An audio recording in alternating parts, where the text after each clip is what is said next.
قومی اسمبلی کا اجلاس آنن فانن بلایا گیا اور برق رفتاری سے بہت جلد ایک قانون سازی کی گئی۔ مین ایجنڈے میں قومی اسمبلی کا جو جاری کیا گیا اس میں یہ قانون سازی، یہ بل شامل نہیں تھے۔ سپلیمنٹری ایجنڈا جاری کیا گیا اور یہاں تک کہ قومی اسمبلی کا اجلاس شروع ہونے تک بھی کسی کو نہیں پتا تھا کہ قانون سازی کیا ہو رہی ہے، کون سے بل آ رہے ہیں، ان کا مقصد کیا ہے۔ لیکن جو ہمارے پاس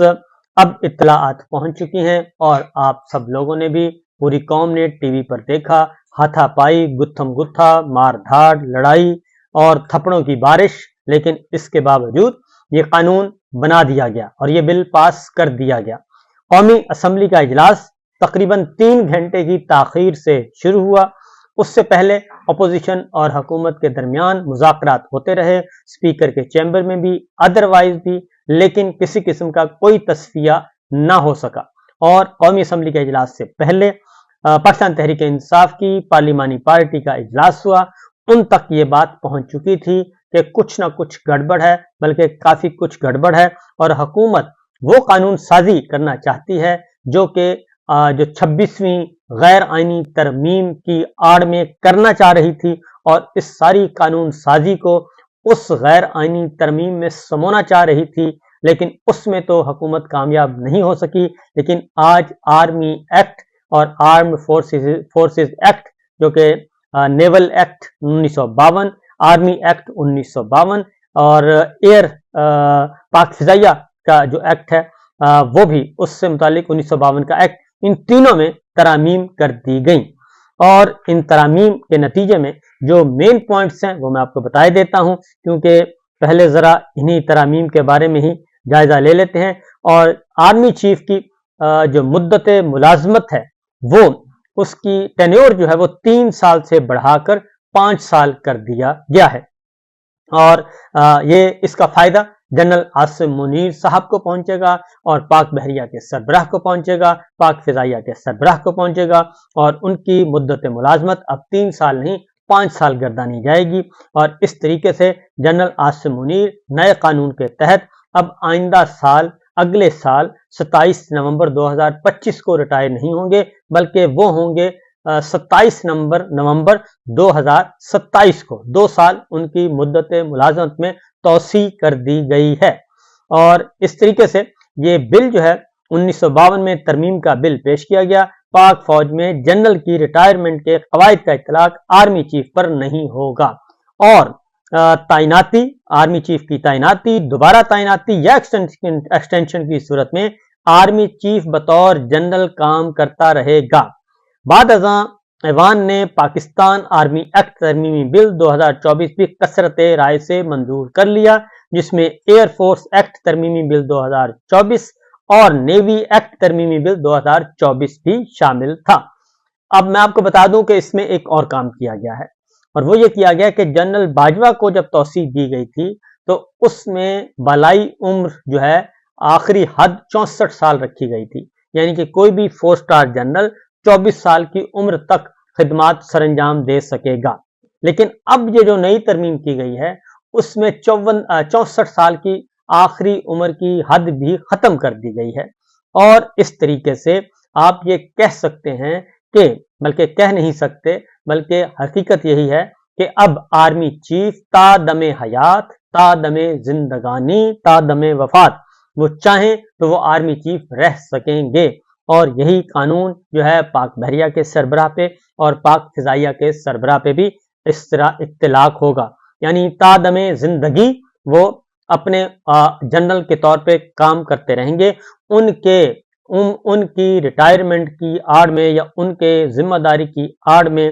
کوئی بھی عمر کی بلائی حد نہیں ہے، اب 64 سال نہیں رہی، وہ شک ہی ختم کر دی گئی ہے۔ اور اس میں اپوائنٹمنٹ بھی شامل ہے آرمی چیف کی، اس میں ری اپوائنٹمنٹ بھی شامل ہے، اس میں ایکسٹینشن بھی شامل ہے،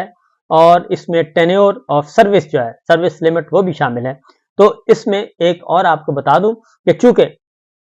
جنرل عاصم منیر جو ہیں وہ 2 دن پہلے انہوں نے ریٹائر ہونا تھا، اور آپ نے سوشل میڈیا، ڈیجیٹل میڈیا پہ اکثر آپ نے سنا ہوگا کہ ان کو ریٹائر ریٹائر جنرل کہا جاتا تھا، تو وہ بھی اس میں اب اس نئی قانون سازی میں اس لکونے کو بھی ختم کر دیا گیا ہے، جو ایک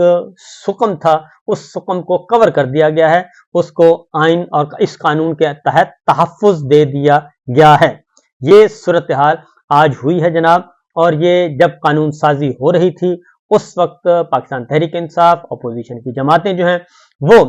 سراپا احتجاج تھیں، قومی اسمبلی کے اسپیکر کے سامنے،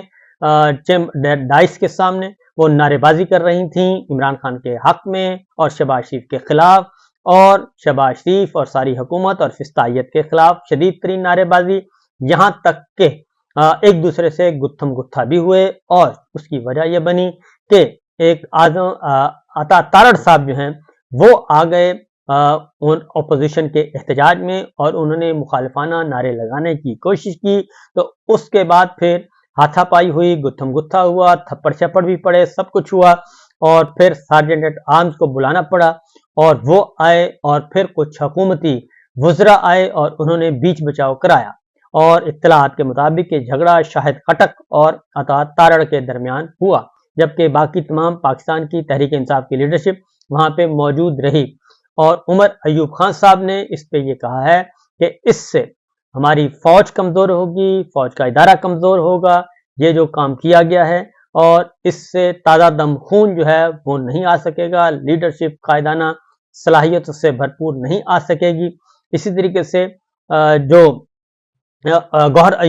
بیرسٹر گوہر نے، جو کہ چیئرمین ہے پاکستان تحریک انصاف کے، انہوں نے اس پر یہ کہا ہے کہ آج ملک میں جمہوریت کا خاتمہ اور بادشاہت مسلط ہو گئی ہے، اور یہ بادشاہت مسلط کرنے کی کوشش کی گئی ہے، پارلیمانی نظام ختم ہو گیا ہے۔ یہ جو انہوں نے کہا کہ جو فارم 47 کی پیداوار جعلی حکومت جو ہے اس میں جعلی قانون سازی کے ذریعے سروسز چیف کو، آرمی چیف کو، ایئر چیف کو، نیول چیف کو ایک رشوت دینے کی کوشش کی گئی ہے، اور اس گریٹر پلان میں اب یہ سب کے سب شامل ہو گئے ہیں۔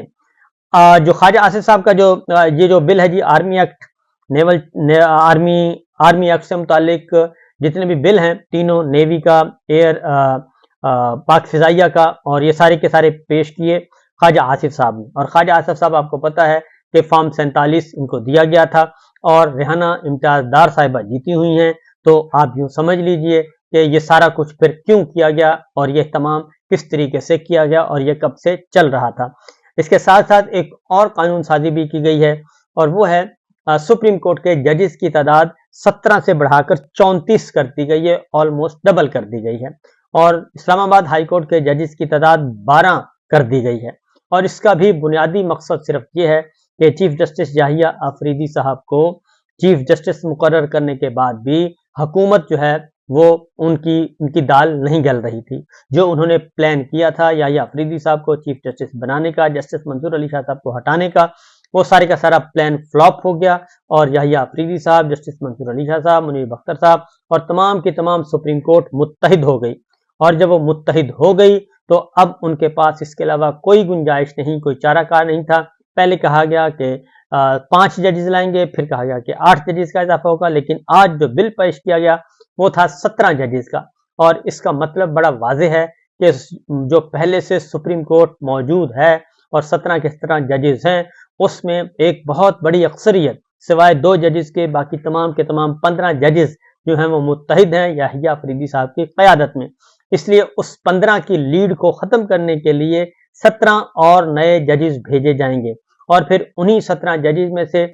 جو ہے وہ آئینی بینچ تشکیل دیا جائے گا۔ سندھ ہائی کورٹ میں بھی، سندھ اسمبلی میں بھی آج یہ بل پیش کر دیا گیا، قرارداد پاس ہو گئی کہ وہاں پہ بھی کانسٹیٹیوشنل بینچ بنایا جائے، اور اس طریقے سے جو حکومت کو خدشات لاحق تھے، حکومت کو، اسٹیبلشمنٹ کو، ان کے سہولت کاروں کو، تو ان خدشات کو پر کرنے کے لیے یہ جلدی سے یہ کام کیا جا رہا ہے۔